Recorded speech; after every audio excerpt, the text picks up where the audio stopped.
लाई हो माय।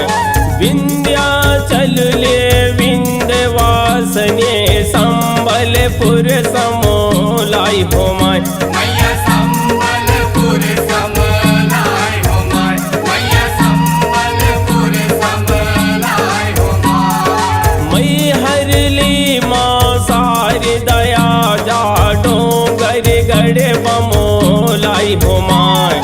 विंध्याचल ले विंध्यवासने संबलपुर समो लाई हो माय। मैया संबलपुर समलाई हो माय, मैया संबलपुर समलाई हो माय। कलकत्ता ले काली जी आजा, कलकत्ता ले काली जी आजा, महिमा ही तोरी अपार। मैया सातो बहिनिया मरिया आओ हमार हो माय। मैया सातो बहिनिया मड़िया माया हो हमार हो माय। मैया सातो बहिनिया मरिया आओ हमार हो माय।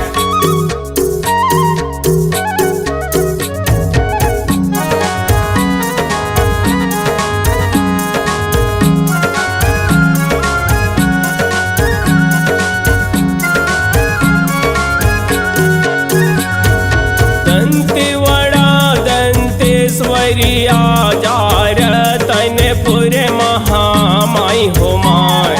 पाली के वीरासनी आजा खेते गाँव के हिंगे लाज हो माय।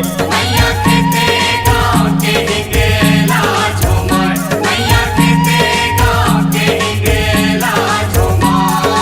दंतेवाड़ा दंतेश्वरी आजा रतनपुर महामाई हो माय।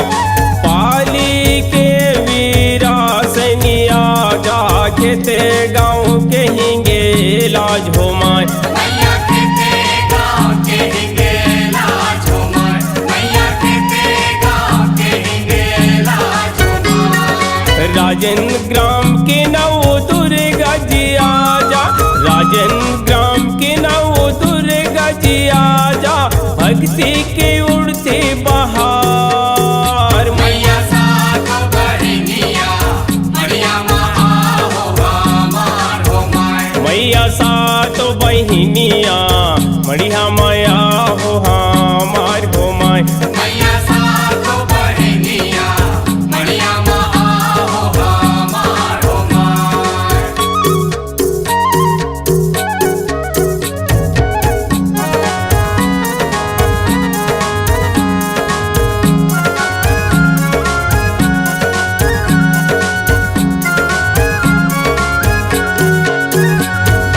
पूर्वा की सर्व मंगल जी आजा जबलपुर खेरो माई हो माय। अनुपपुर माँ शीतल जी आजा निंगो गढ़ बंजारी माँ। मैया निंगो गढ़ बंजारी हो माय, मैया निंगो गढ़ बंजारी हो माय। पूर्वा की सर्व मंगल जी आजा जबलपुर खेरो माई हो माय। अनुपपुर माँ शीतल जी आजा निंगो गढ़ बंजारी माँ। मैया निंगो गढ़ बंजारी हो माय, मैया निंगो गढ़ बंजारी हो माय। अमरकंठ माँ नर्मदया जा, अमरकंठ माँ नर्मदया जा, बहाद अमृत धार। मैया सात बहिनिया मड़िया माया हो हमार हो माय।